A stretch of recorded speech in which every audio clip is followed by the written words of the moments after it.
Right now we have a small segment from one of our sponsors, Wall Street Alliance Group, and two of them are going to be speaking on tax and estate planning for entrepreneurs. The Wall Street Alliance Group specializes in financial planning for physicians and is seen on CNBC, Bloomberg, and Medscape, and was recognized in 2022 on Inc. 5000 list of Americans' fastest growing private equity companies. They're also doing something very interesting. As you will see on all of your tables, there's a QR code. Please scan that because they're doing a raffle. So if you scan that QR code and fill out the survey, you'll be entered into a raffle to win a free Apple iPad. So. My name is Kevin Shaw, and I am a wealth manager, part of the team at Wall Street Alliance Group. With me is Johan Bako, a certified financial planner and vice president of wealth management.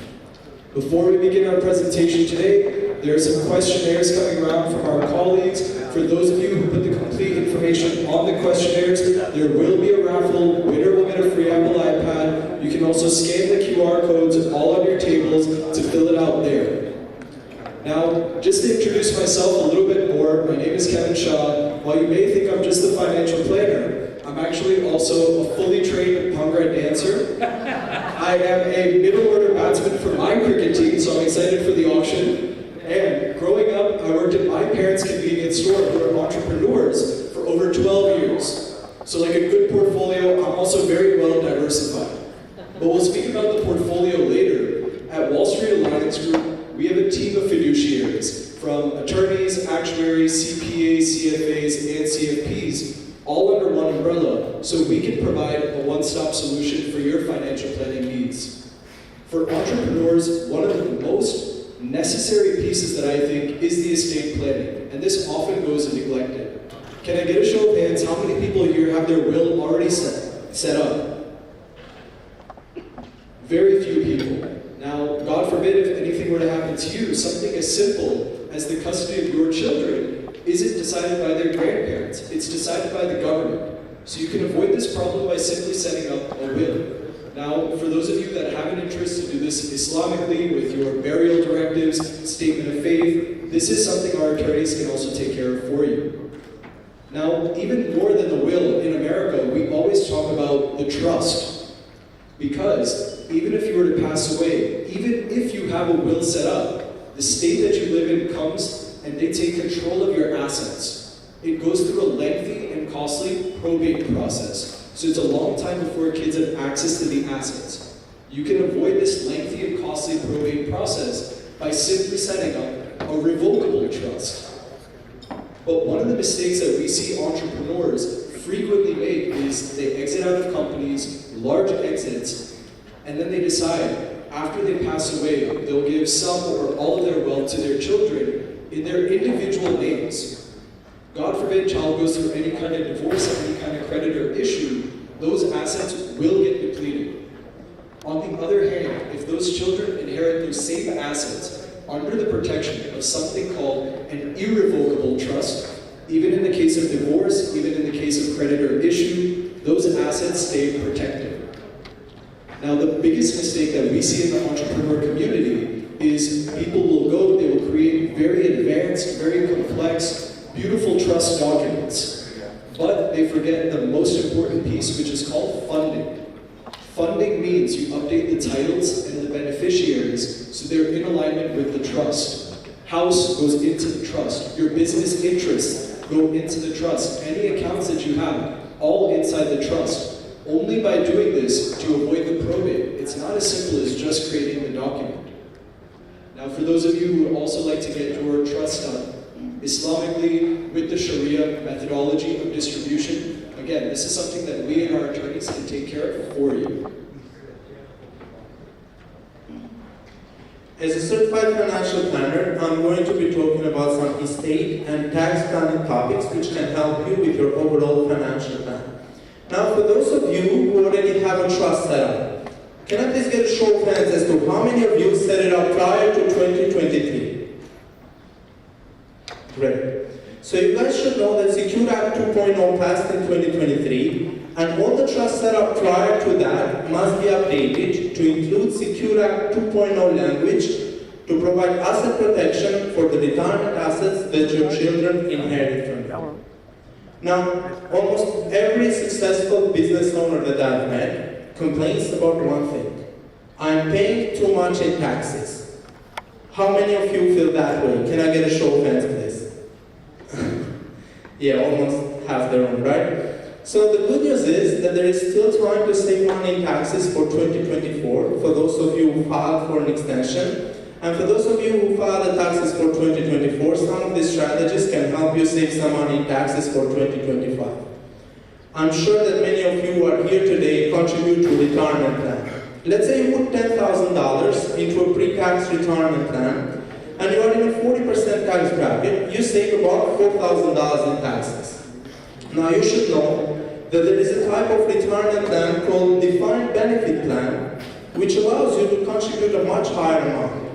We have a client, he is 52 years old, and he can put as high as $193,000 into a defined benefit plan. Since he's in a 40% tax bracket, he saves about $77,000 every year in taxes. If he does that for 10 years, the tax saving is about $772,000. For those of you who invest in real estate, first of all, real estate is a great investment, and at the same time, it's very tax efficient. Just to give you an idea, if you buy a commercial property, it has a depreciation life of 39 years. But if you need a bigger deduction, you can do a cost segregation study on this property and depreciate it over a much shorter period of time. Let's say 5 years or 10 years. Now this is called accelerated depreciation. And $1 million property depreciated over 10 years will give you a tax deduction of about $100,000 for the next 10 years. Goodwill. Mr. Jalissa, when I Google your name, you seem to be very popular. I see a lot of good reviews, a lot of media, so that's Goodwill. If you ever decide to sell your business, try to maximize the portion you allocate towards Goodwill, because this has the most favorable tax treatment. It is capped at about 20%, just like long-term capital gains. And for those of you who have a C corporation and you're looking to sell the business, there is something called 1202 exemption or qualified small business stock. Look into that. For those of you who have a pass-through entity like an S Corp or an LLC, there is something called qualified business income deduction where you can deduct up to 20%. For those of you who are self-employed, I need a new car, a bigger car. This year is a good year to get one. As long as the car weighs over 6,000 pounds and you use it 100% for your business, you can get a full tax write-off on the full purchase price of that car. Now, when Trump came in 2016, he implemented something called sole limitation, where you could only deduct up to $10,000 from state and local taxes paid from your business on your federal returns. There are some states that have implemented a sole workaround where you can take a full deduction on all state and local taxes paid from the business on your federal returns. Make sure you speak to your CPA regarding the sole workaround, as you have to opt in for it.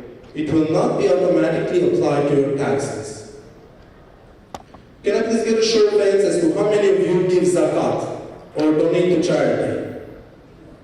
Excellent.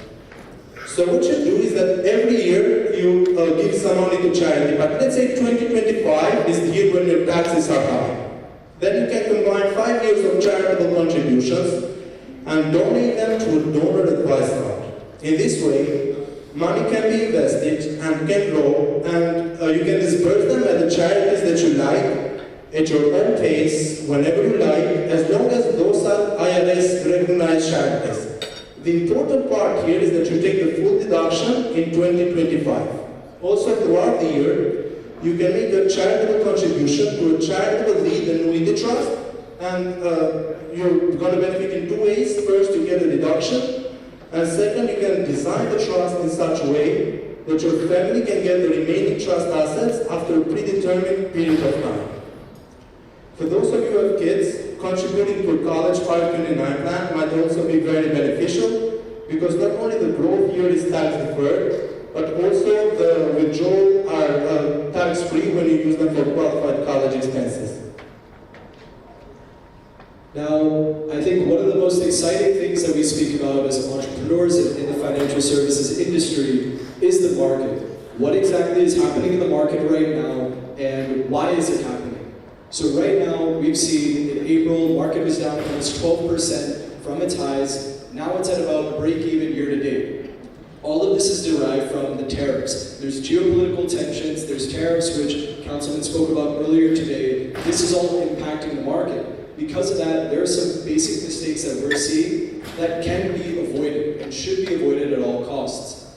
The number one mistake we're seeing is concentrated positions. All the clients we have are only investing in Apple, Nvidia, Google, Palantir, these same handful of stocks. Now, people forget that in a year like 2000, when the tech bubble burst, it took 14 years for the NASDAQ to recover. But by that time, people had lost their shirts off their back. One idea that you could have is to use something called an exchange fund. An exchange fund allows you to actually trade in part of your concentrated position and actually get a diversified portfolio back. There are some lockups, but it's a very powerful thing to look at, especially if you have too many concentrated positions and you're worried about paying the taxes upon liquidation. One of the other mistakes we're seeing because of this tech concentration is that people are not diversifying properly. They're only investing in tech. They forget that this year, gold itself is up about 25% year to date. So it's very powerful to make sure that your money is invested properly, managed professionally, rebalanced periodically to ensure that you can take advantage of these kinds of market shifts. Now, some ideas you can try to think about are Roth conversions. You can think about tax loss harvesting, where you sell a stock at a loss. As long as you don't buy that stock back within 30 days, you can use that loss to offset any and all capital gains in stocks as well as in real estate.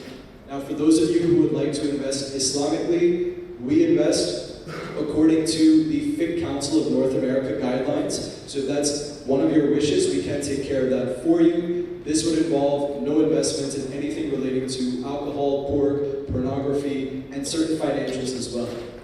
The final thing we'll speak about is asset protection. For entrepreneurs in particular, asset protection is very important. And when it comes to asset protection strategies, it doesn't have to be rocket science. It can be as simple as moving money into a non-entrepreneur spouse's name, or as advanced as setting up an asset protection trust.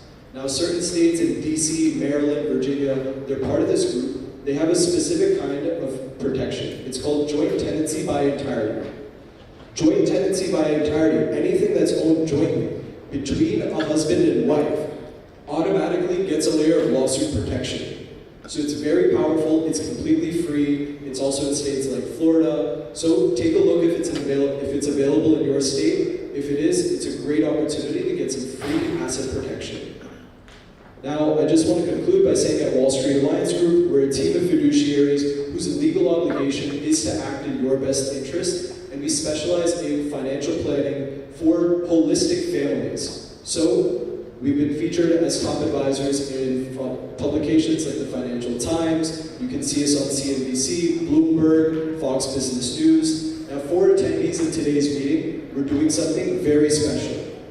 We are offering a complimentary financial plan. So if you're interested, please fill out the questionnaires that we left at your table. For those of you that filled out the questionnaire or the QR code, there is going to be a raffle, and we're going to announce an iPad winner shortly. So stick around for that. Thank you for your time. You've been a great audience. I think we have time for maybe one or two questions. Okay, sure. Thank you for your time. Thank you.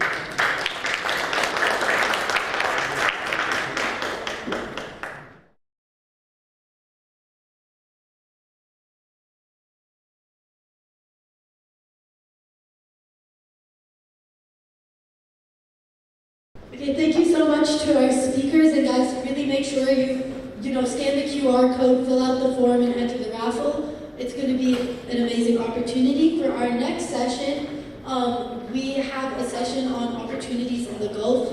This is very interesting, we talk a lot about Pakistan, but we don't talk a lot about what's happening everywhere else. So it'll be a good session to understand what's going on in the world. I would like to invite Amir Haider up to come speak. He's at Silicon Valley as well, and he's the VP at Intel. So everyone give him a round of applause.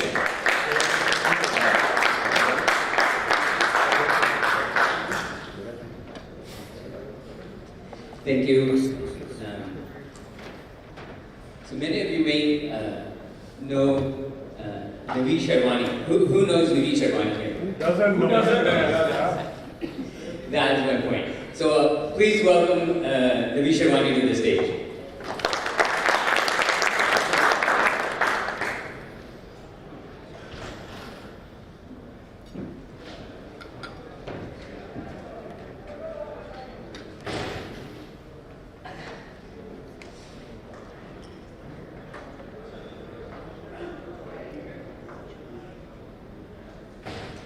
If you don't know what it is, this is called a pregnant pause. What the whole point is this anticipation. He's going to ask some amazing intelligent questions. So he's just putting in this pregnant pause. It's a very well-known technique. Can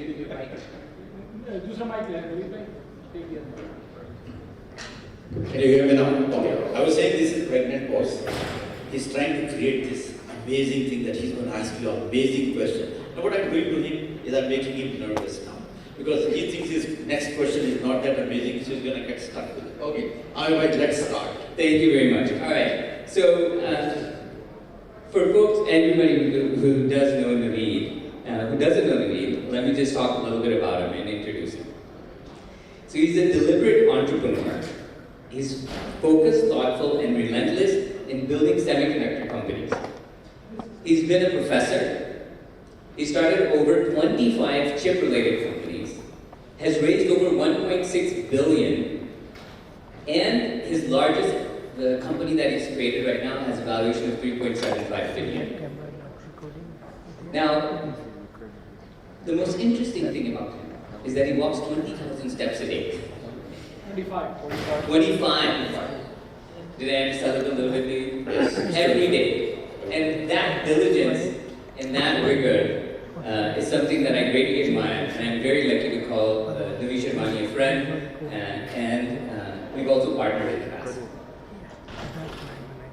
So, what I wanted to do was start off with giving a flash round around Naveed Sharwani. Ask a couple questions with one word or one sentence answers. And then we're going to dive into our main topic, which is opportunities in the Gulf. So first question, Naveed, where did you go for undergrad? There's a college called Delhi College in Karimabad, Karachi. I did I did my inter from there, and then I did my undergrad from NED University in Karachi.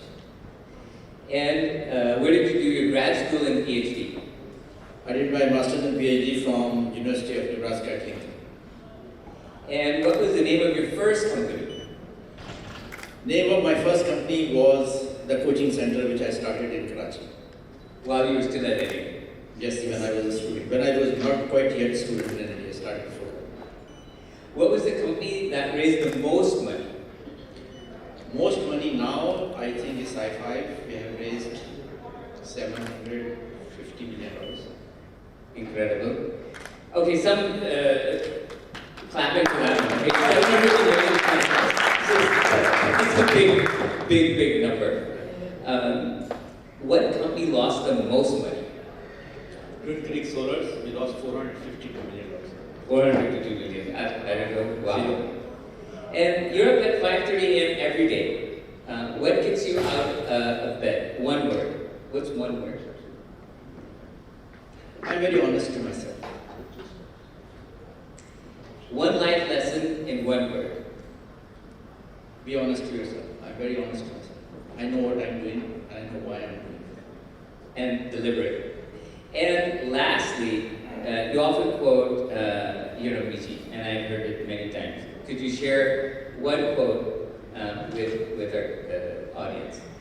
Actually, I quote my mother very often. Let me quote my father. Okay. It's very interesting. My father, I asked my father, what is the way you can live your life? And this is why I walk 25,000 steps. He said that before going to bed, just when you lie down, ask yourself 3 questions. What did you do for your risk today?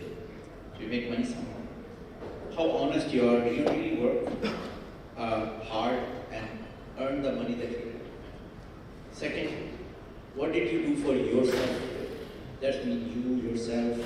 your family, people around you, people who love you, and a big extension, family around you. And the third thing is, what did you do for your Rabb? If the answer for all these three questions is yes, yes, and yes, go to sleep. If the answer is no to one of these things, don't go to sleep for 5 minutes. And what will you do tomorrow that the answer will be yes to all three?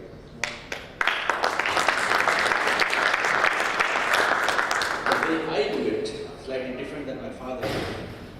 I walk 10,000 steps in the morning at 5:30. I don't take a phone call. I don't listen to podcast. I think, how can I make this day the most amazing day of my life? I do that every day. At night, I walk 5,000 steps after dinner. In that one, I ask the question, how good was this day?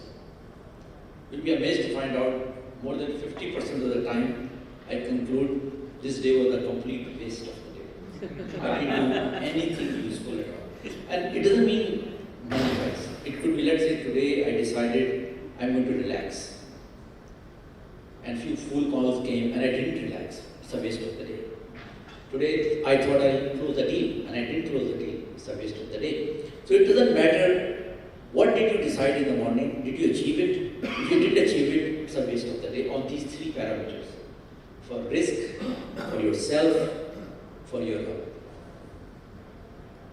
Thank you. Thank you. Our main topic, opportunities in the Gulf. Now, of course, just based on the numbers, Naveed Saab is an entrepreneur, he's always looking for opportunity. So when Saudi announced that they're going to invest $100 billion, right, into the different, into technology, of course, big of that's going to be semis, Naveed Saab saw an opportunity. Not only to make probably amazing companies and give investment, but to give back to one of those three things, is Pakistan. And so, Naveed Saab's been in the Valley for 30 years, I know you for over 20 years. And of course, we have a certain lifestyle. We left all of that, and he said, I'm just going to move to Saudi Arabia, which you did. And you're living there and creating opportunities for Pakistanis and for the Muslim world to enable them to uplift themselves, and semiconductors is a core technology for that. So that is the first question I wanted to ask is, what was your internal motivation and what are the opportunities that you see that led you to say, I'm going to close my house in the valley, leave that life, and go move to Saudi Arabia and live there? So, first of all, let me correct some numbers.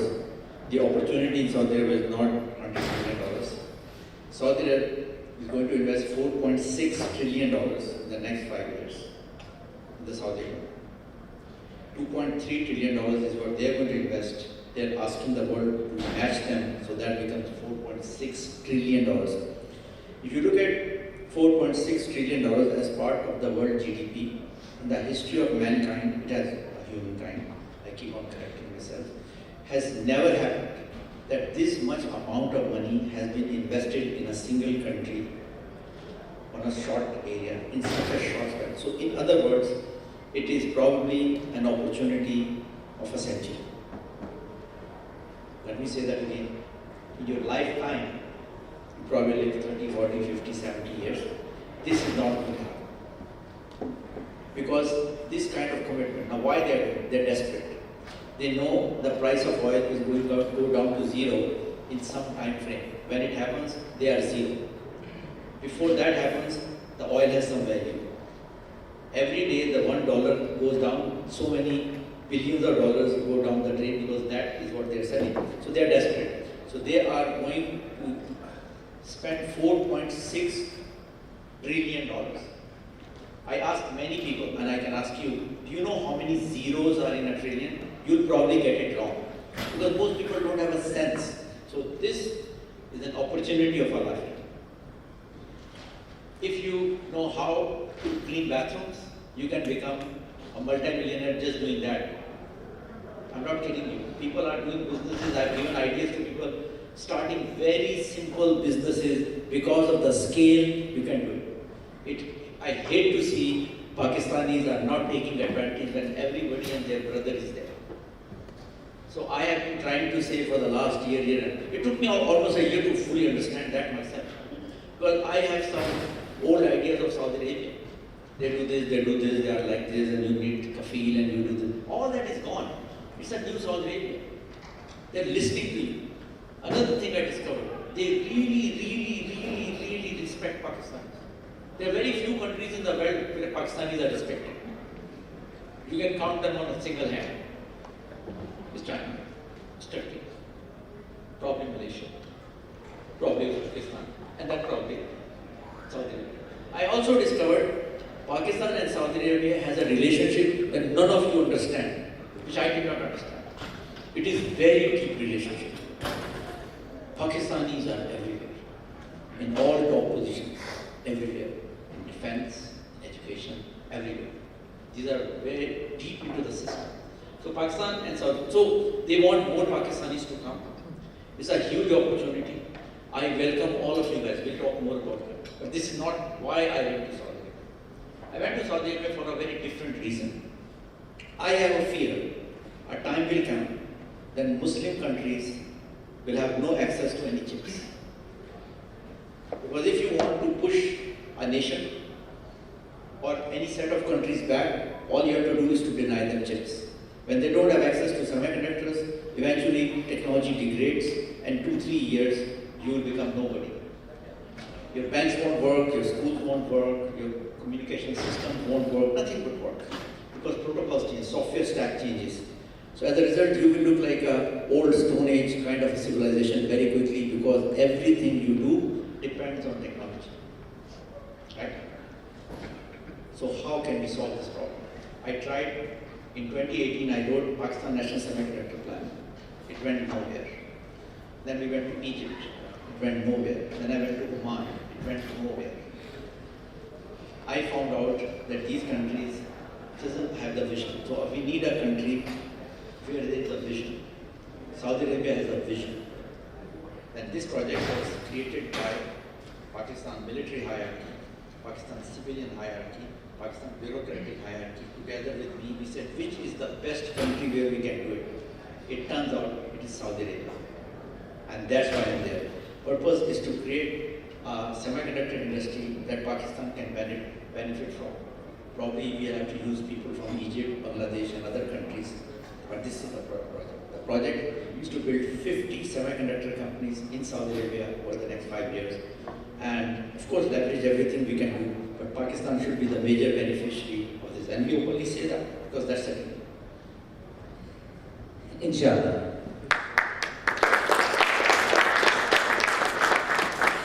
So of course, many of us, I also am in semiconductors, so I have some basic understanding. For folks who are not part of the industry, you mentioned there's a multi-trillion-dollar opportunity. So can you paint a picture of folks who are not in semiconductors? What is the opportunity for them? How, and paint a picture for us as if someone landed in Riyadh tomorrow to evaluate the opportunity. What homework should they do, and what should they do when they get on the ground?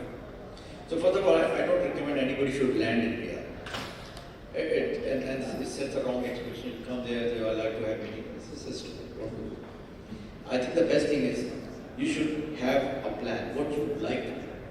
You are in real estate, you are in software technology, BPO, whatever.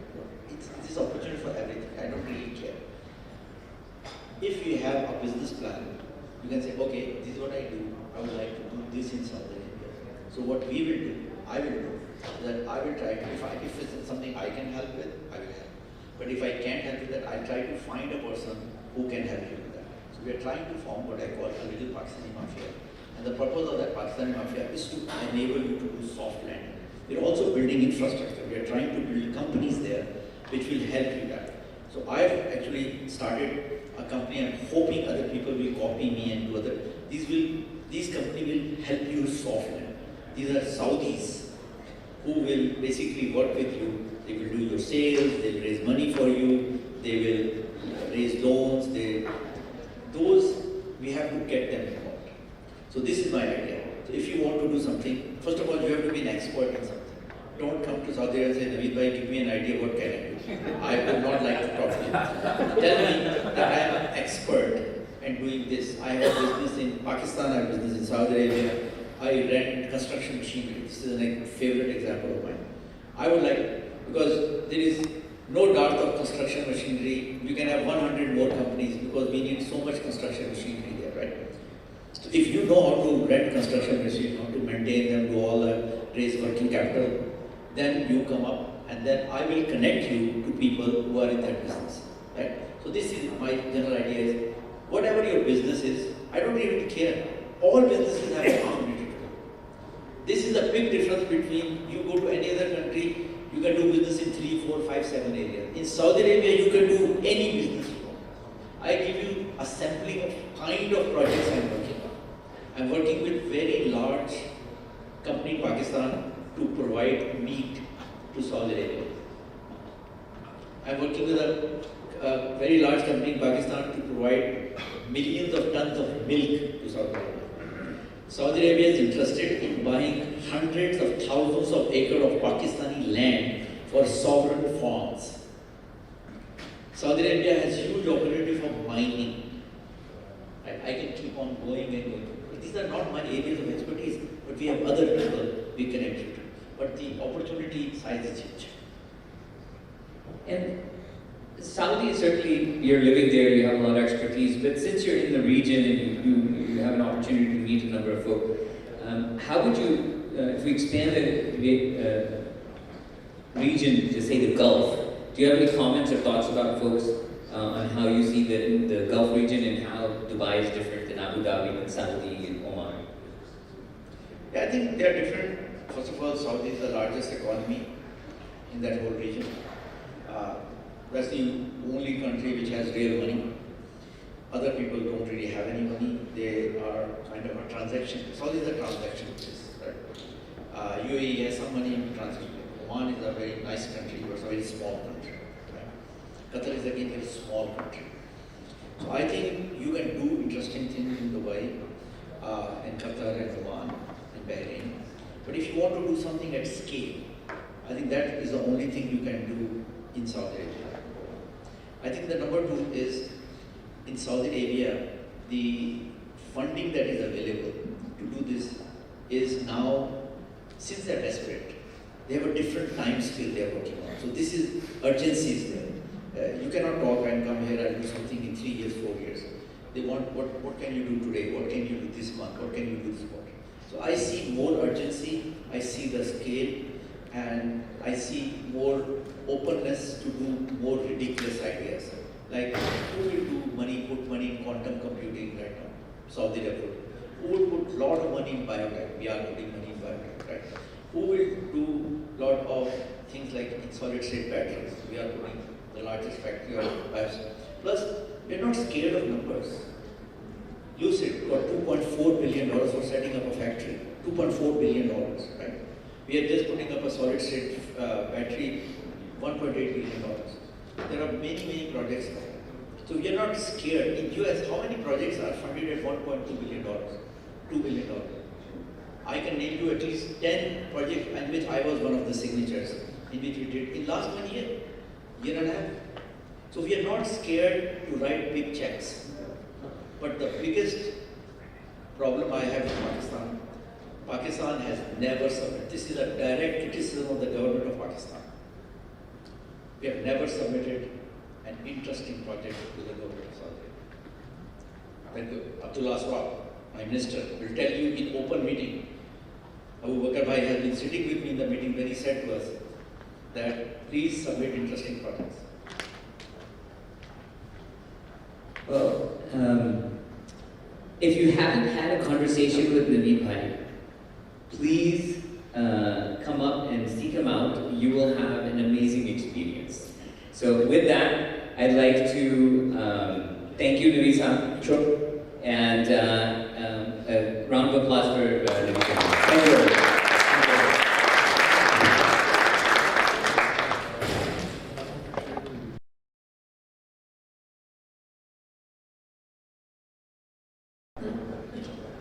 I would like to again thank you You know, one very interesting about Dr. Naveed Sirvani is I hear him speak a lot. I'm very fortunate to be able to, and each and every time I hear him talk, I learn something new and I learn something valuable. So thank you again. We have another session. Our next session is going to be on entrepreneurial success. And I'd like to invite the moderator, Dr. Sarah Mahmood, up. She is a brilliant female entrepreneur, and I'm sure that she will be able to give us lots of valuable insight while talking in this panel. So everyone welcome her up.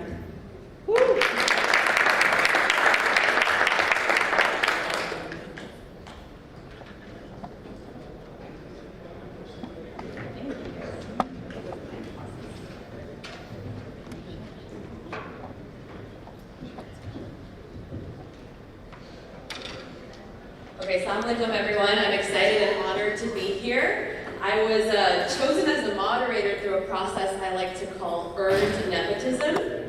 Proud Nepo baby here. Unlike Aslam Khan yesterday who was chasing poverty, I'm just chasing maintaining the lifestyle that my dad gave me, which I think is in some ways just as hard. So, no, but really my dad is the reason that I'm here. He's Dr. Khalid Mahmood. He's sitting in the audience. He's the president and founder of the Dallas chapter for Open. And so I have been a charter member, and it's been an honor to be a part of this organization and meet so many incredible people. I didn't get to choose who I'd be conversing with today, but I was incredibly delighted to learn that it would be Dr. Sohail Masood. Everyone on stage today has been just so inspiring, and we're leaving here with so many pearls, but when I read Dr. Masood's bio, he has a daughter named Layla, and I also have a daughter named Layla. He had a company called Crescent Healthcare, and my dad owned a hospital called Crescent, so there's another way that we aligned.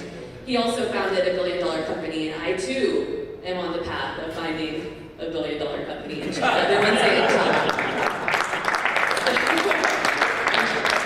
So please help me welcome the true pioneer in healthcare, media, and philanthropy, from arriving in the U.S. as a student from Lahore to founding a billion-dollar healthcare company called Fusion. Dr. Masood's journey is nothing short of extraordinary. He helped change national health policies, uplifted the Pakistani American community through media and political engagement, and has championed inclusion, especially through Omar's World, a labor of love named after his son.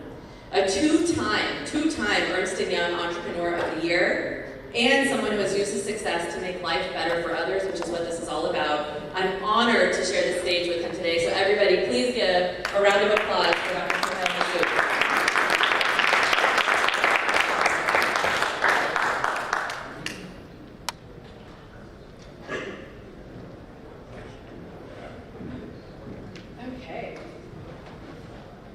Assalamu alaikum. So let's start with your story. You moved to the U.S. from Lahore as a young man. What was driving you back then, and what do you think helped you rise from humble beginnings to where you are now? Thank you. So first, I want to thank Dr. Khalid Mahmood for inviting me. I'm a very introvert person. Not too many people know me, and I think that's how I have lived last 40-some years in USA. I came in 1981 as a student, and reason was my father, who was a government employee in Pakistan. He was a chief accounts officer for Pakistan Railways in Lahore, and he died in 1969, leaving 8 kids behind. I was number 6. So the oldest was 19, my brother, and the youngest, she was 1 year old. And he left no money for us. He was an honest bureaucrat, so we had no house, no cars, no money, nothing. So my oldest brother, he went to England, and he was 19 years old. He worked odd jobs and went to school and made enough money to support all of us. And slowly, gradually, he pulled all of us out of Pakistan. I ended up coming to Chicago in 81 and then eventually settled in Los Angeles. I did my undergrad and doctor of pharmacy from University of Southern California. So drive was really survival. And many years we lived in a studio apartment, 4 of us, my brother, myself, and 2 of my cousins. Wow, Yeah. that's incredible. Now, you started with just $50,000 and ended up scaling it to over $80 million. What was the mindset or key decision that made that growth possible? So I didn't know because, like I said, my dad was a government officer, and none of my family members are businessmen. Nobody has ever done anything. They're all accountants accountants and IT guys and all that, but somehow the bug hit me, and that was right after I finished my pharmacy school, and I did 1-year residency at Brookdale Hospital in Brooklyn, New York. I came back to Los Angeles, and at the same time in 1992, I got married. My wife is actually Syrian, Mona. And I was looking around thinking I need to do something. I was working at Kusam, and I went to the bank, and at that time, home infusion industry, where I still work, was in infancy. It was just starting. And the way I look at it, it was really where there was the best connection between a pharmacist and a patient. When we were going to patients' home in mid-80s was when we're seeing a lot of HIV/AIDS patients, and it was very sad seeing young men with this disease, and I felt that I can really help them out, providing them care that they could not get otherwise and live a normal life. So I got into home infusion. I said I want to do that, and Mona and I were just starting pharmacies. We didn't have any money, so I went to the bank and manager. She was a friend of ours, and I said, Sandy, I want to start a business. I need loan. She said, loan. What do you have collateral? I said, I live in a rented apartment. I was driving Toyota Tercel. Mona was driving Nissan Sentra. That's all we had. So there was no collateral. So she said, I can give you a line of credit. So she gave me $50,000 line of credit. I started my first company, Crescent Healthcare, in Paramount, California. And within a year time, I paid back that $50,000. I took it to $80 million. Became the largest home infusion company in California.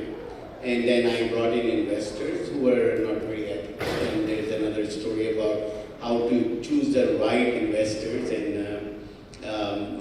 they kicked me out of the company, and I had a 5-year non-compete. And I waited for 5 years to finish. And as a matter of fact, during that time, I built an infusion pump company. And all my company names are Islamic. From day one, I chose. So Crescent was first one. The second one was Blackstone. And that was Hadr Aswad translated, and this one is Kaaba, as we all know. Kaaba is in Makkah, and I chose intentionally because of interfaith that I want to do, and I talk about Abraham and Ishmael and Isaac and all that. So that company, 5-year non-compete expired, and then I came back. Meantime, the pump project, I call it pump project, I sold it to Baxter. They gave me good enough money. And then I started Kaaba in end of 2009.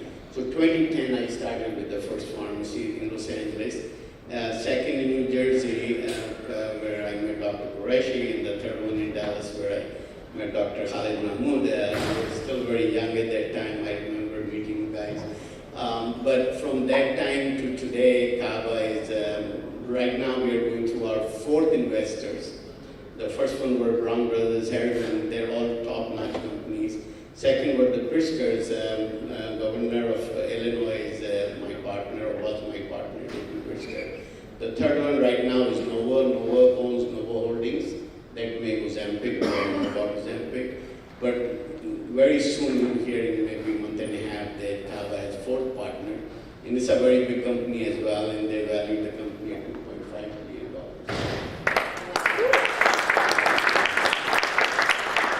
So a few follow-up questions. I know you said the investor partnership was probably for another time, but I'm sure some of us are curious. Looking back, can you shed some light at what point in your journey you felt like you needed to bring in investors and what you would do differently looking back at that experience? Yeah, so I was an entrepreneur, but I was not a good CEO. And I found that over my last 20, 30 years of doing it, there's a very distinct difference between an entrepreneur and a CEO. Entrepreneur is looking at investing and hustling and growing that business. CEO needs to sit down behind the desk and really manage the business the way the businesses are managed. So at Crescent, my problem was I stayed entrepreneur, and eventually I ran out of energy. I had no time for my kids. I have 2 kids. Laila is my older, and she was born in 92, and Omar born in 96 with Down syndrome. So he was a special needs, and we had to be thinking about him and his future, and all my savings were really stuck in the company, so I had to cash out a little bit. It's just that I chose the wrong partners. If I had chosen the right partners, I may have been retired and gone, but Allah has a different way of doing things. So that wrong decision eventually brought me back in the same industry I was in. And during that time, actually, I got 3 Ernst & Young Entrepreneur of the Year awards. One for Crescent in 1999, other one 2017 for Kava. And then eventually I won the National Entrepreneur in 2022. And I also won USC's Most Distinguished Alumni, and Home Infusion gave me a Lifetime Achievement Award for all the things I have done for Home Infusion. So I'm very blessed, but the investor part was because I was burned out. Well, what do you do and what have you done since then to avoid that burnout? How do you stay energized? So what I tried to do was, I don't walk 15, 20,000 steps a day, but what I do is rest of the time that I have, I really focus on how I can improve my skills as a CEO. So I read my financials very well now. I learned how to do it. My relationships go back long ways.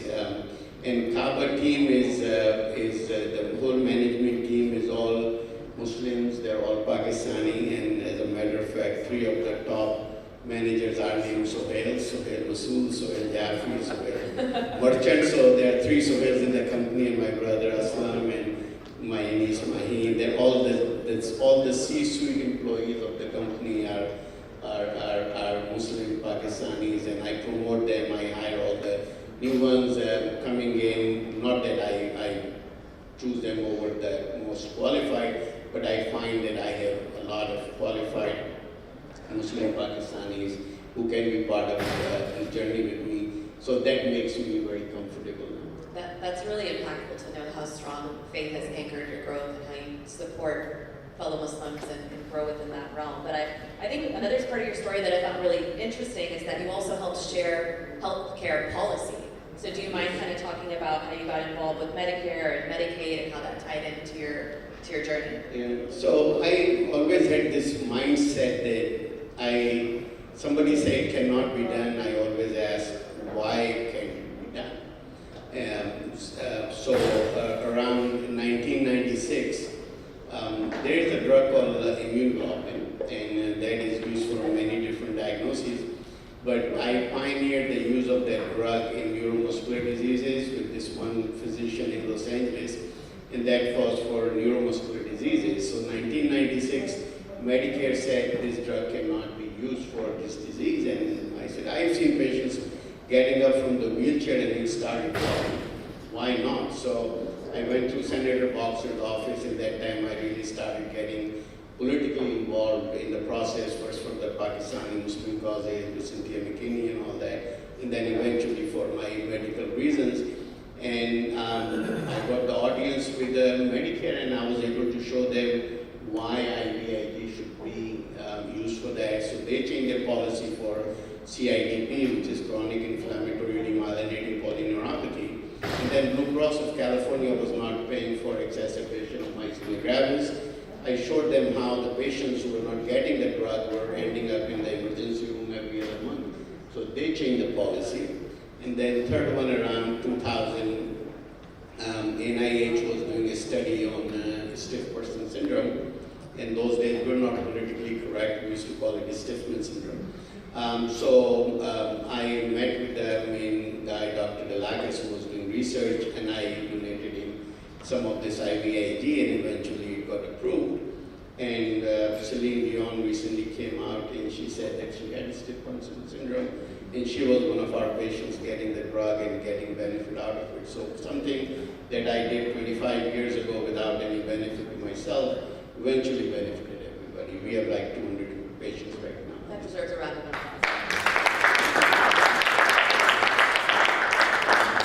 Okay, so another layer of your story is your role in shaping media. I grew up seeing Safir in Pakistan on in our house. So talk to us a little bit about where that early 90s, one thing I thought, because I watch a lot of TV, I'm really a TV junkie, so I'm watching everything and anything that I can watch, including the news and things, and I realized at that time there was no media, and every politician we met locally, like Mirhan was a good friend of ours in LA, Mirhan, Rocky Delgadillo, the district attorney, and sheriff, and if you tell them you have a media outlet, they were more interested in you than somebody who didn't. So I supported TV Pakistan at that time. Before that it was Radio Pakistan, then Dil Pakistan and all that. So that has been going on for a long time, and for me the reason was that Muslims and Pakistanis should have a voice. The other one that I support is Unity Productions. The first one we did together was, it started in 1999. Alice Cronomer and Michael Wolff, they make documentaries for PBS.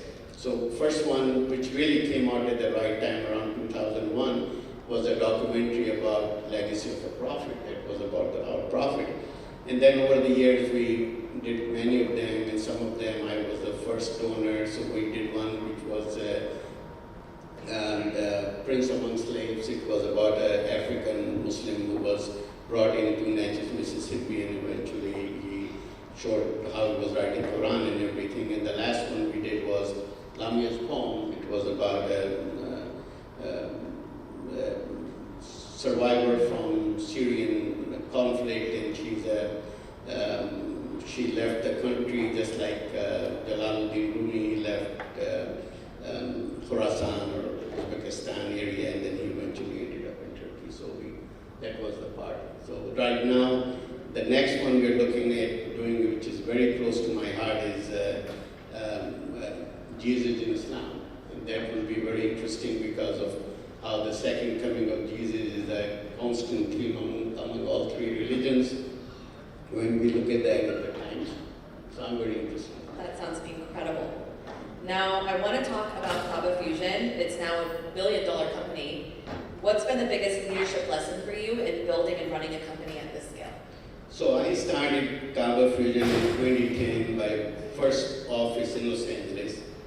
Now we have 33 pharmacies nationwide in 27 states and 35 or so nursing agencies. We provide patients at home with all different drugs, antibiotic, TB, and pain management. But our focus is still on IV immunoglobulin, and we're finding new diagnoses and treatments that IVIG can sometimes cure, and sometimes it benefits the patients. And there are two diagnoses right now which are very dear to my heart that we're using it for. One is called Down syndrome regression disorder, where the patients who have Down syndrome, they're normal functioning, and then all of a sudden they go into regression. And the other one is diabetic neuropathy. We have done a study, and we should be very soon publishing that. That's incredible. We just got the 5-minute warning, so I want to make sure we get to a few more questions. Now, you're a philanthropist at heart, which I think is incredible. From building diversity chairs to uplifting women, how do you decide where to give, and what drives that generosity? So I created a foundation about 15 so years ago. It's called Immune Diseases Foundation, and that is really focusing on those kind of diseases that we talked about. But personally, Mona and I, we are very much involved in causes which number one is Down syndrome, definitely. Second, where we feel that our Islam can be promoted, because Mona wears hijab, and everywhere she goes, everybody knows she's a Muslim. So slowly, gradually, I work with local organizations and see if we can bring in the Islamic factor in it. So Worcester Art Museum, which is one of the museums locally, they approached me and they said, we want to do Asian and Islamic arts, so I supported that. And so mostly it's either Down syndrome related or Muslim Islamic causes related. I do a lot of political donations, but they are mostly because we need to do it to make sure there are voices who are talking about Muslims and Americans. That's very inspiring. Now, you created Omar's World of Comics. That's a truly personal initiative. Do you mind talking about that a little bit and what inspired that? So Omar was born in 1996 with Down syndrome. And any parent who get the news that they have a child born with Down syndrome. Is a devastating news, but we took it in stride, and we tried to do something. So all my life, when he was growing up, I had in mind that I don't want him to be sitting home just doing nothing and watching TV. I wanted him to be functional. So usually American education systems support these individuals until they reach 22 years of age, and then they have to be off the system. So I tried to think about what I can do. So Omar he's a savant when it comes to superheroes and all that. So he has memorized both DC Comic and Marvel, and he knows all the characters. Actually, he was invited to White House, and President Biden, he gave him a shout out, so he was very happy about that. So my goal was that not just Omar, are there other kids who can benefit? So that's why Omar's World of Comics and Hobbies, now it's called Omar's World of Comics and Bistro, in Lexington downtown, which is a historical town in America with 250 years of American history.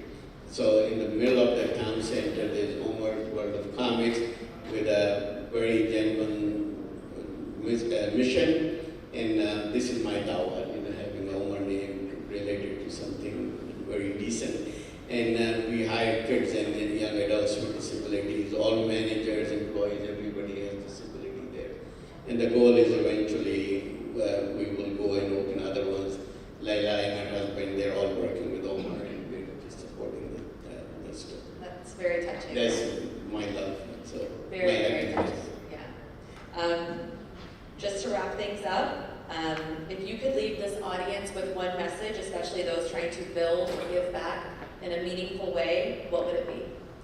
So any business and everything I do in my life, I look it through the spectrum of, there's a lot of things are happening in my mind, but I look at it 3 ways.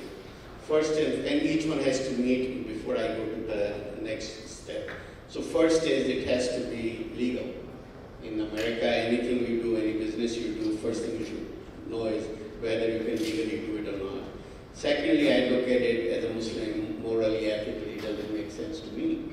So gambling is legal, but as a Muslim, I will not get into gambling. And the third is financial, where you need to go into business where you can make some money, even if it's little money. But most of the people, they start with how can I make money and how can I cut down on the legal and moral, ethical. So then they eventually get in trouble. You want longevity in your business, always start with legal, moral, ethical, financial. That's how I do it. And the other thing that I can tell everybody here is most of the time we get into minutia and little things and little issues. I believe that 80% of your issues, they're really just noise. If you ignore them, they will disappear. The other 10%, if you work very hard, you can solve them. And the last 10%, you have to live with them. And if you do that, most of the time you'll be focusing on constructive work and not worried about the 80% noise. And I have seen it happening all the time. Well, going off script here, this was incredible. Thank you for the time. And just wanted to say that the way that faith has guided you, the decent, incredible work you've done, that's what I would hope to accomplish with my own family. So Inshallah. thank you.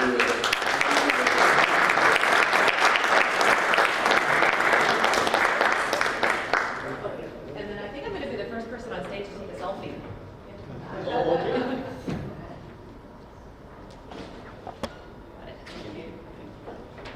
You did a good job.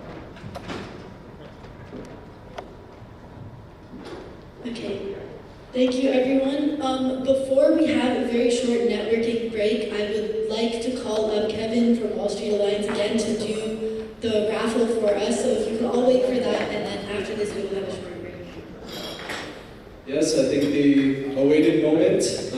The winner of the iPad for this session is Muhammad Umar.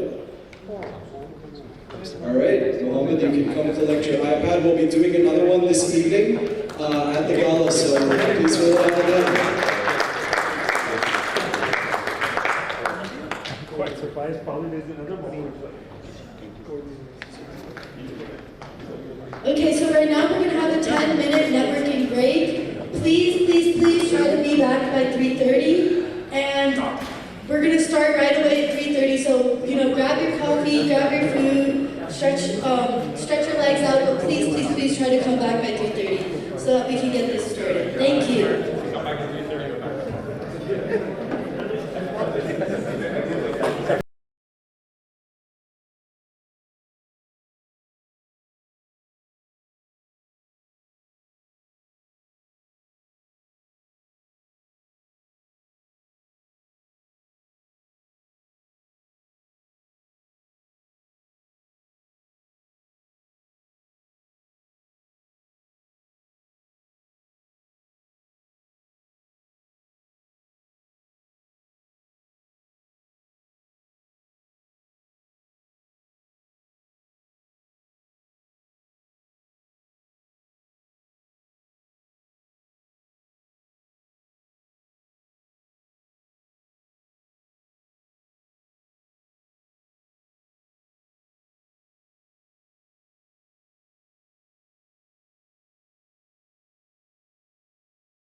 I would like to introduce our next session really quickly by introducing Babar. He is also the Open Chicago president and the founder of AHS and a partner for the Amaro Group. So please clap and welcome him to the stage.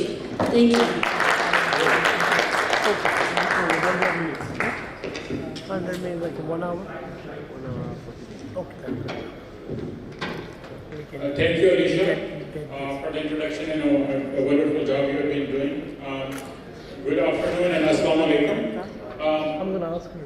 Our panel title was Purpose of Open, and it's still that, but after sitting through a couple of sessions, hearing everything about Open, I don't think we need to beat that topic to death. So we took a bit of a creative liberty and pivoted the discussion toward future of Open.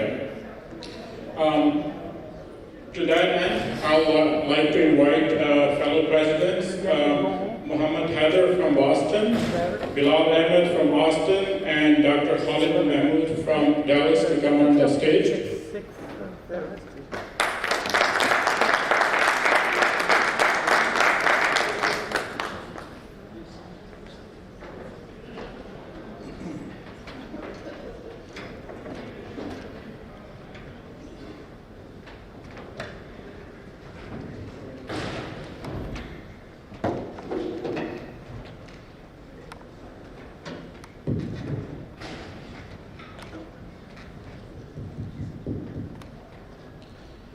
So just a disclaimer, we literally decided to change all the questions and the direction about like 30-40 minutes ago. So please forgive us for any shortcomings, and if there are any views, they are solely our own. If any chapter members or other people don't agree with it, we can discuss that later. So I'll start if the panelists can start with a brief introduction about yourself, and then how and when did your relationship with Open start? Yeah, I'm Bilal, Chairman, Austin. My relationship actually twofold. Started back when I was in Bay Area, like 2000s, and where Open used to be held in SAP offices. But then I moved to Austin. That's where we basically started back with few folks. But now we do annual forums, and we get about 150 to 200 people show up in annual forum. So the question is for the introduction? Yeah, a brief introduction. You don't need an introduction, but if you can. Just when did your journey with Open start? So again, I'm Dr. Khalid Mahmood, a physician by profession, but not been practicing for many years. Moved to US in '85, did practice for 35 years, and then left medical practice completely. During COVID time, when I was kind of semi-retired, I got a call from my friend Hassan, who was one of the founders of Open. So you already heard the story from Farooq, that how I got involved involved in the bionics. And once I was getting back from Boston, I asked, I said, what does this startup look like? What does this work and where can I learn? So he said, just join Open. So when I came back, he introduced me. There was no chapter in Dallas area, so he introduced me to Houston chapter. So that's Imran Bhai and their team, so they were very gracious and they got me membership. That's how my journey with Open started. I had no idea about Open at that time. So I started working with Open Boston in about 2007, 2008, when I first moved there. And over the last about 5 or 6 years, I've been working as the chairperson for Open Boston. A very dynamic group of people, very much set in their ways, but open to change. Thank you. Since the topic is still there, I do want to discuss a bit, just a simple question, just for clarity's sake. What is the Open's value proposition, and who are the 3 or 4 key stakeholders? So I think, the way it is that entrepreneurs, the way I see it, there are 4 type of audiences: entrepreneurs who are looking for guidance, and I believe professionals who are looking for some sort of mentorship. And then, especially in the professional side, I mean, we saw in Austin, for example, they are looking for something like, okay, they are doing jobs, but they want to be an entrepreneur, and that's why they come to different like Open Austin events, and they would like to learn more how we can search. And I see, I guess, there are mentors who like to give back, and the 4th ones are students. And in Open Austin, we are fortunate that there are more and more students are getting involved, and they actually like to know how it is like to be a professional or an entrepreneur. So after becoming a member of Open Houston, I started learning more. That was the time when they used to have only COVID time, only Zoom meetings.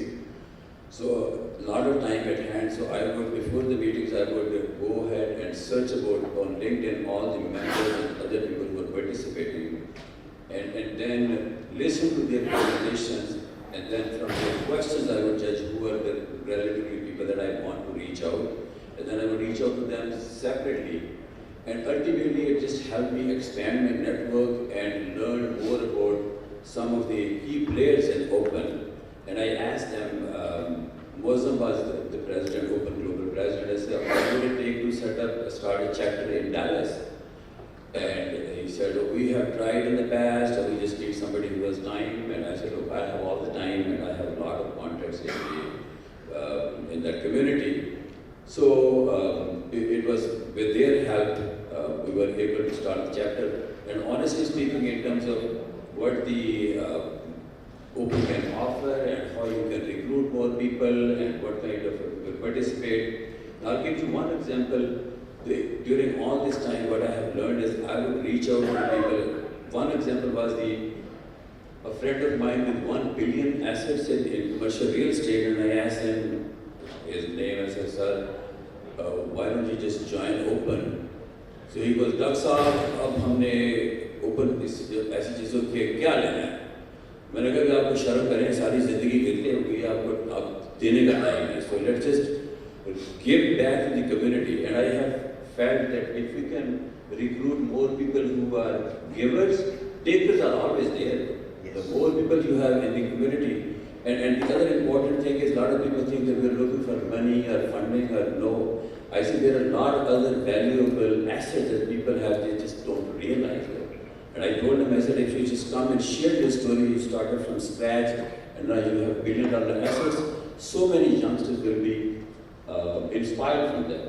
So it's a platform, but people can make the best out of it. We just have to reach out, connect, and let the community members know. From my experience, I've practiced for 35 years.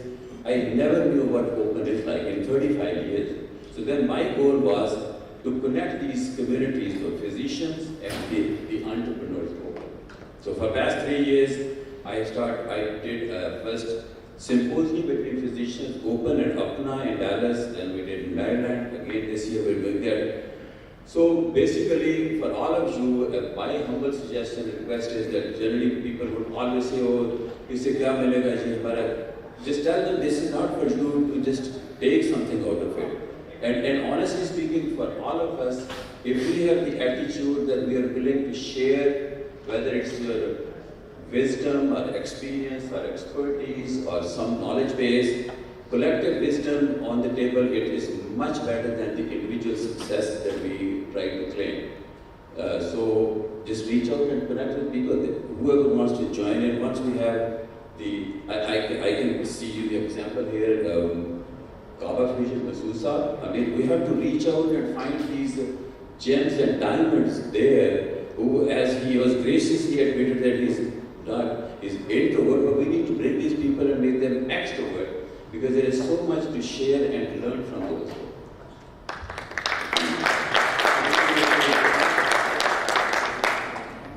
So if I take a look at stakeholders, I would say it's the younger generation. We have a famous saying in Boston, being a college town, all good things go from east to west. So all good things go from Boston and we head out to the West Coast. And the reason we go to the West Coast is because that's where the money is. But in Boston, we have to provide the mentorship and guidance to folks through the open platform. So when they move out to the West Coast, they can be a valuable contributor to society. And that's the kind of approach. So for us in Boston, the stakeholders, they are the youth. So Dr. Holland made an interesting point, and I'll come back to that about the visibility of open. But a follow-up question on the stakeholders. If you have any examples, specific examples of amongst one of the stakeholders from your chapter that what you can highlight, perhaps a mentorship or working with a professional, young professional, or even an investment or venture opportunity that came about because of Open? Yeah, I think it was back in 2022 or 2023 when we had an annual forum. One of the presenters was able to actually secure a $1 million investment, so that was happened. And a lot of, we are working on mentorship, and one of the recent mentorship I have gone through where an entrepreneur actually left, actually not left, but laid off, right?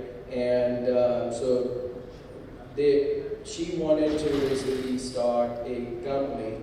And so we have gone, I have personally gone through and did the mentorship in a way that, you know how it happens that the first thing we think about is start building the product, for example, right? So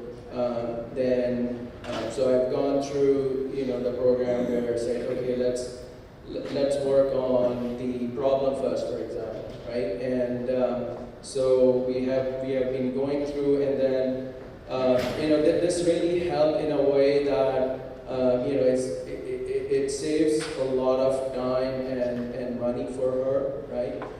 Because then a lot of time what happens is we have seen that entrepreneurs fail because they just start building the product and building features and not talking to the customers. So we have already seen the results where she's able to basically, did the proof of concept by going through that exercise. And so, still that journey is there, but I think that's what. You already have an example that's been highlighted, so I'll skip this part and move toward some of the harder questions. One of the questions that you pointed out was about what is open. A lot of people within the Pakistani community still don't know what is open, and I'll give an example. We today had Aslam Khan and Zain Jeevanji here, and just because of the title, everything was clicking back in. It was I think 2018, we were doing our annual event, and we had a confirmed speaker, Ali Janvir Sabiti. But at last minute, there were some changes, and we didn't know if there's going to be another speaker. So I just talked to Amir Chalisan. Again, I reached out to Aslam Khan because we had some family relation. And will he agree or not? But he eventually agreed. He came. He was a phenomenal speaker. But it was at that place where the introduction between Zain Jeevanji and Aslam Khan happened. And now, mashallah, after so many years, they are sitting together at the table and doing wonderful projects. But the question that when I asked him, okay, can you come and speak? And his question was, what is open? And he was reluctant, so I had to send emails and make some, had some CM's call. So how can we do a better job of reaching the Pakistani community and other communities and marketing open for individual chapters and also open global, because a lot of people still don't know what is open. Of course, now we know what open stands for, what these four letters mean.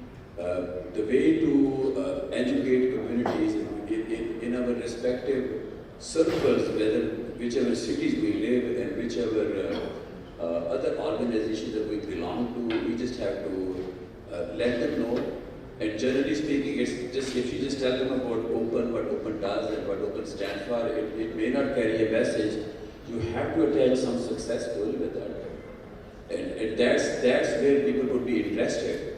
And I honestly believe Zain Jeevanji, he mentioned this one thing, that we should not be very conjuice about our contracts and stuff. And I honestly believe we all feel, we claim to be Muslims and believe that whatever risk is meant for me is going to come to me regardless. But guess what? In our public dealings, we don't practically do that. I fail to understand, whenever you ask somebody for some introduction, many times people will be reluctant. Let me ask him, let me check around, and let me do an email introduction. Guess what? You don't lose anything. So in terms of reaching out, expanding our circle and letting people more know about open, is giving this message that you have to open up. Open your whatever contacts, resources, assets, wisdom, experiences you have. Guess what? People would be interested to join in because they'll see the success stories. And I would love to share one incident, and I take great pride and I feel blessed that I have a lot of time, which you can see physicians just, they have everything else but don't have time. When I joined Open, maybe not even a few months afterwards, by the way, the person who is bringing mangoes today, Zulfikar Mohammed, is one of our investors in Barnex. So I met him in Houston, and after maybe 2 or 3 weeks, I had a Zoom call with Farooq Chima. Farooq Chima was our president of DC. So then he moved to North Carolina. I never met this guy, just a Zoom call. And he told me, I have a fresh produce business.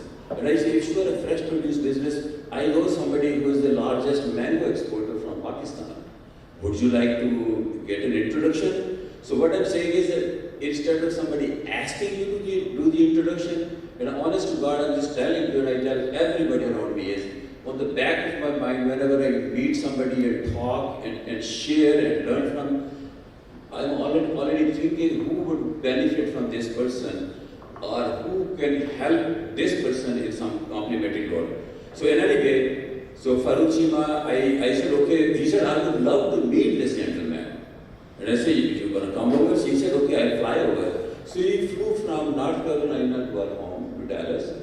And Zulfikar Mohammed, who's sending mangoes today, he drove from Houston at our home for dinner. And I was meeting Farooq Chima for the first time. And they both were asking, are you related to each other? And I said, no, I'm meeting him first time. So, but then of course it opened opportunities for them. But forget about expanding this circle. The people who are sitting here in this room, honest to God, go and check your Rolodex or your contacts. There will be so many people that you can figure out who would benefit from your experience and expertise and help. So just keep doing this one, and it will just keep helping to grow our community and grow the entrepreneur. Anyone else want to add anything to that? If not, so I'll ask a follow-up question to that. The question is, do we need to be proactive in recruiting CMs, recruiting volunteers, or just reactive approach works? For example, today we can count maybe on one hand the number of females that were in this room. And to me, I mean, there was a great effort from the team to bring in young people in moderating role and other volunteer role, but still our chapters and maybe it's more, some chapters are more prone to this than the others, but we have a serious problem where we do not have female representation. And what is it that we can do, concrete steps that chapters can take, proactive steps to bring in more females as charter members and professional members? I would say start from your own home though. And I can show you the example. I have 4 daughters and a son. My daughter, she is sitting here. She's a dentist with 3 clinics. Her husband, chiropractor. I included them. So she is one of the board members for our Dallas chapter. My second daughter, she is also a charter member. So she is actively participating. And once your family members participate, then people would just see that you're not just talking or saying something. So basically, use the context and sitting at your home, your own daughters, and that they can just go out and tell the others. Other thing which I see work is reaching out to the MSs, the Muslim Student Association in universities and stuff.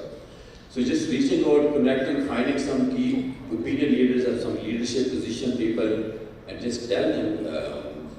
Honestly, this is a challenge. So we are a bit, sorry to cut you off, short on time, so if Yeah, I can share the similar story. I mean, I agree with you that you have to start with the family. So I have a 10-year-old, and I took her to our last Open Austin forum, and she had a table over there because she said, Baba, I want to start my own company here. So she actually started an animal-loving company. So she had a sheet of paper where she wanted people to sign up so that she can start doing mailing listing and having a meetups. And when she got 10 signatures, she was like, Baba, I got 10 signatures. So I agree with you. Yeah, I think you have to be proactive. You have to go out and talk to people. Open doesn't have a brand like Coca-Cola and Pepsi, right? People don't know us. So you have to do the outreach, you got to talk to people, you got to have events and open them up to the public and let people attend those events. We had our first event for the year, we had one on AI agentics. We had 90 people show up at random. Out of those 90 people, I think only 5 were Boston chapter members. I have an event coming up for AI and robotics. We're planning on having the founder of Boston Dynamics as our speaker, along with his head scientist and one of the PhD researchers to do the talk. We haven't publicized it yet, but we have 46 people already signed up for an event in July. So if you do events which are of interest to the younger generation, you will all of a sudden get people coming up and approaching you and asking, how can we help, how can we get involved, how can we have more programs like this that are geared to us and deal with current issues. Thank you for that.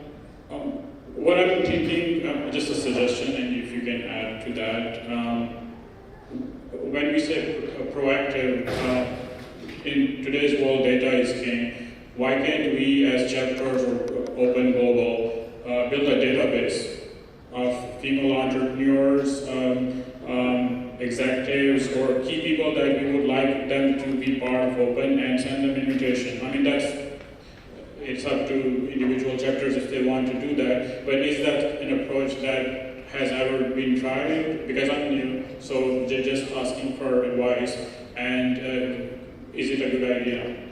No, I agree. I think in the past people have tried that, and more importantly, I think that not only we should have the database, but it should be very rich database, meaning, have lots of information about what people do, what their interests are, and then we really, run it like a matchmaking, right? I think that's where, and fully agree because, when we are going to different, cities where the chapters are, especially, then it's easy to, also, it helps to meet with the people who, of your interest, right? Another question, should Open attract, or what strategies can we use to attract non-traditional entrepreneurs? People coming from other background, non-business backgrounds, like Dr. Khalid. I believe you are the first non-physician president for Open, if I'm not mistaken. So what about artists, civic leaders, or social entrepreneurs? How can we attract them? Or should we attract them? Yeah, I think we should, because I think it brings a diverse opinions. And I think one of the reasons they do not show up is because we have advertised Open as a tech. Even mostly tech professionals entrepreneurs show up. But in Open Austin, we have actually different type of professions. People are also joining. So, but definitely, I would say that this brings more energy and more diverse opinions and perspectives. Yeah, and again, I go back to programming. So some of the stuff that we're doing, for example, we're having one event which is called CEO Operating System. We're going to have one called Imposter Syndrome. Imposter Syndrome is something that's very common amongst South Asians. We know everything. We have the answer to everything. We don't. Imposter syndrome is something that we have to deal with. So if we start doing programs like that, which are more meaningful, like one we're going to do is about Agile, and the dirty little secret that if you follow Agile methodology, it makes you money. So if we start doing programs and catering to the audience, and catering to different kinds of people, we'll definitely get a lot of traction. We will also get people who are non-traditional entrepreneurs. We'll get people who are not from the tech sector to come and bring their collective wisdom to help us as an organization grow. Yeah, I would think because as the name suggests, this is the organization of Pakistani entrepreneurs and professionals. So the bulk of membership is actually the successful entrepreneurs and the inspiring entrepreneurs and the professionals. But of course, we definitely should include the artists and stuff, if nothing else, to increase the membership and increase the attendance and awareness as well. So we got 5 minutes left, so I'll move to last question. One of the key issues that comes up, and I'm sure other chapters can attest to that, is the value proposition and appreciation for our executive team members and volunteers, because they are the backbone of the organizations. And are we doing enough job, a good job of that? And if not, how can we improve? I think that's a very good point. I don't think we are doing enough, good job. But we have actually recently started in Open Austin some sort of small workshops for leadership. For trainings. So I think if we can do a little bit more of some workshops and also recognition, I think, and also provide the value to those guys and say, hey, and provide that access to maybe other mentors and leaders. That could be. Mohammed, if you want to add anything? No, I think that was very well said. Since we're short on time, I'll keep it to that. So since we are short on time, this is a much longer conversation. We did make a last minute change, just because we didn't want it to be redundant. So I'll ask the last question. Looking ahead 10 years, what do you see Open being, and what would be a successful Open organization? organization? Mohammed, if you want to. Yes, I'm going to answer that. And I'm going to put my platform shoot president on the spot. So Tariq, can you come up here, please? Yeah. No, come on up with your platform shoes.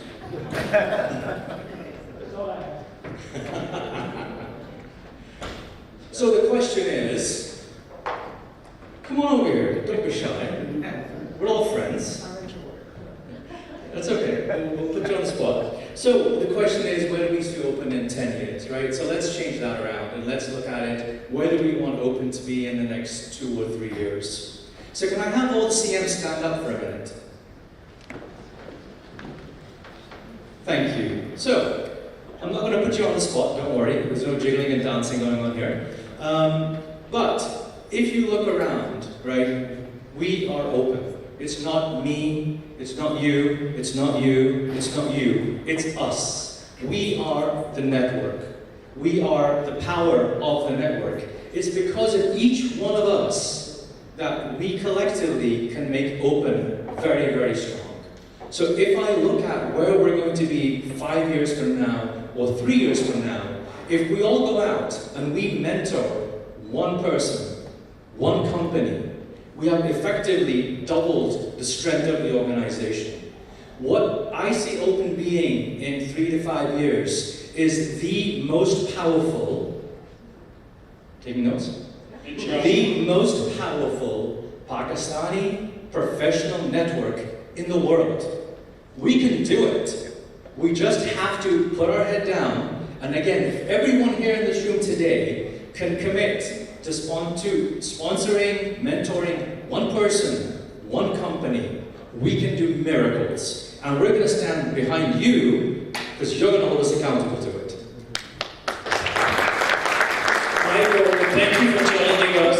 My goal is to treat these young people, Raheel, Alicia, and Rifa sitting there, that we are sitting over here, they're running the show, and we are part of the Open Foundation. Thank you.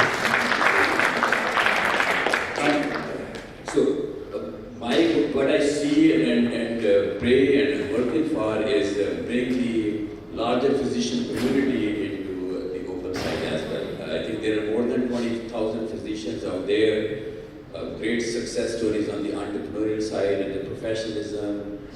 We just need to reach out, and that's what we're doing every year. Hopefully that would help to improve the strength. From this symposium, we've been able to create multiple investment groups and stuff, so it's helping a lot. Since we got just 1 minute left, there was a... I'll just add one, since you're talking about goal, mission, right? So how about connecting each and every Pakistani professional who is outside of Pakistan and bring them to Open? An important question that was in the list we didn't get to ask is, how can we collaborate as chapters, not just on the global platform, but individually, like you guys are right next to each other, or even other, how can we do a better job, and what are the key initiatives we can take to collaborate between chapters? I think one important thing we can do is having calendars sync.